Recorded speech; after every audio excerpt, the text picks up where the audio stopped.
You really went deep with this request, huh? Wikiversity, Yeah. evaluating evidence.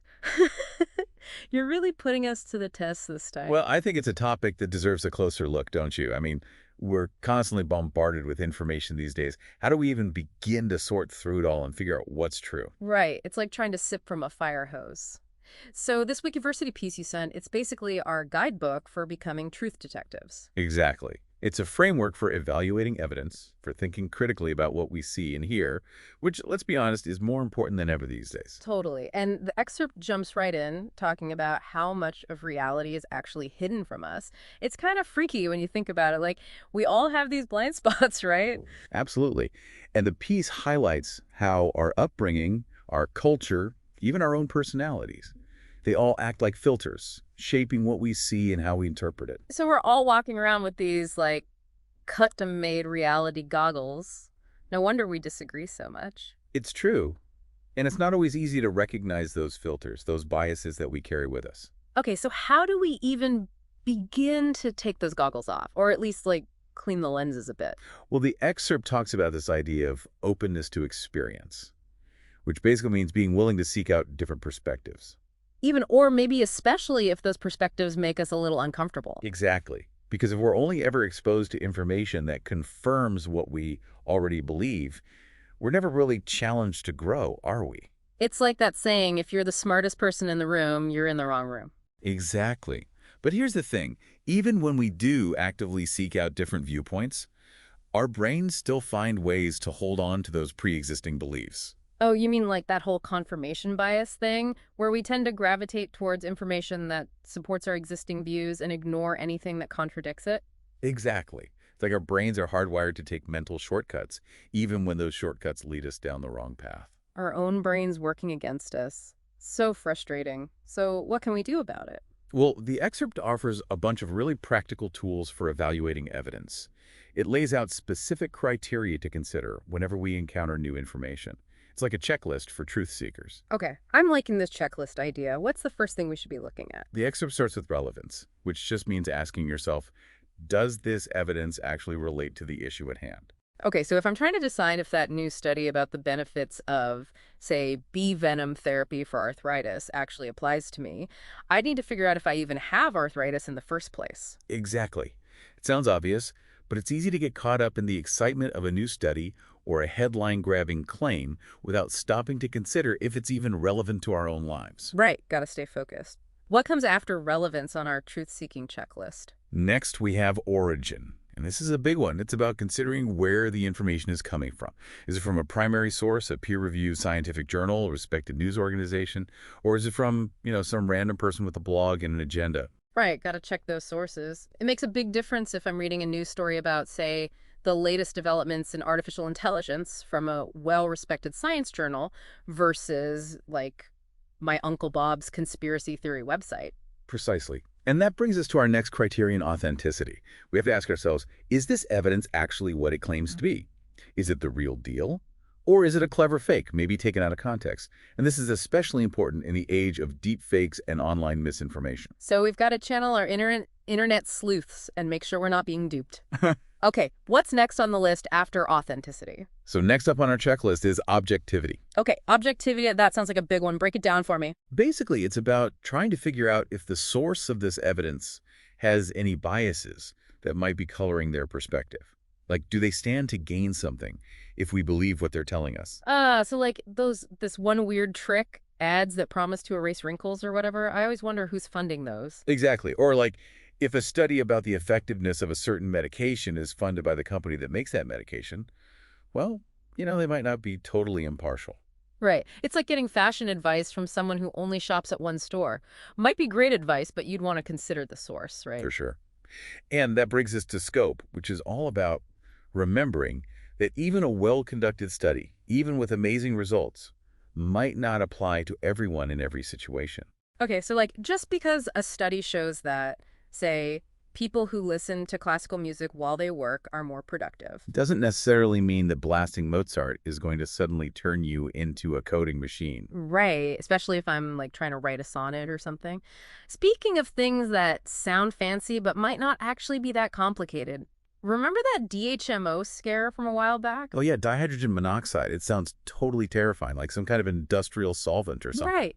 But it's just water. Exactly, which is a perfect example of how even true statements can be misleading if they're taken out of context or presented with a certain agenda in mind. So it's like they were technically telling the truth, but they weren't exactly giving us the full picture either. Exactly. And this is where critical thinking comes in. We can't just blindly accept information, even if it sounds convincing. We have to look deeper, consider the source, the context, and And whether someone's trying to pull a fast one on us by using fancy sounding language. But, it sounds like this excerpt isn't just talking about hard facts and figures, right? It even gets into things like anecdotal evidence, expert opinions, even stuff like the way someone's tone of voice can influence how believable they seem.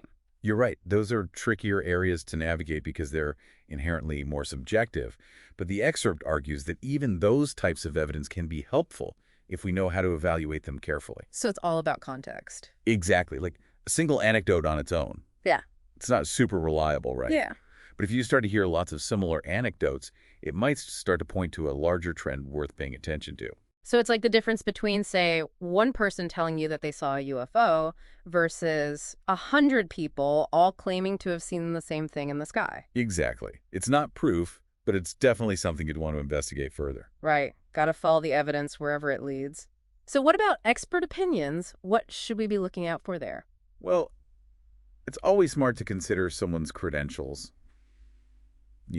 What kind of training and experience do they have? What's their track record like? Okay, so like if I'm looking for financial advice, I'd probably want to talk to someone who has, actual experience in finance, not just someone who's really good at making memes about Bitcoin. Exactly.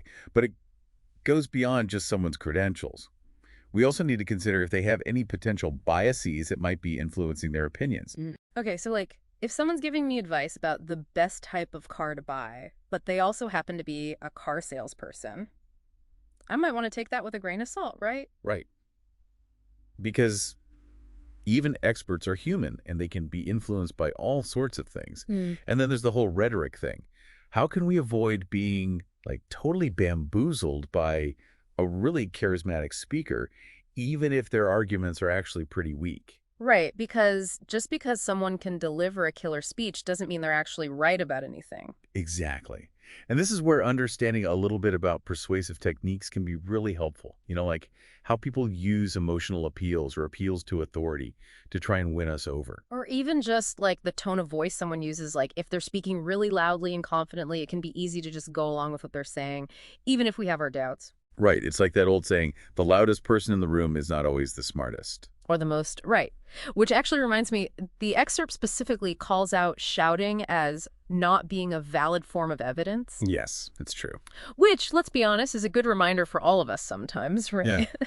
But even armed with all of this knowledge about how to evaluate evidence, it seems like it'd be easy to get totally overwhelmed. Overwhelmed how? Like we're constantly being bombarded with information from all sides. How do we avoid getting to the point where we just throw up our hands and say, forget it, I can't tell what's real anymore? Yeah, I hear you. It can feel like a never-ending battle sometimes. Right. So how do we strike that balance between like healthy skepticism and just giving up? Well, the excerpt suggests cultivating what it calls a scout mindset. Okay. Scout mindset. I kind of like the sound of that. What does that even mean? So think about what a scout does, right? They're venturing out into unfamiliar territory.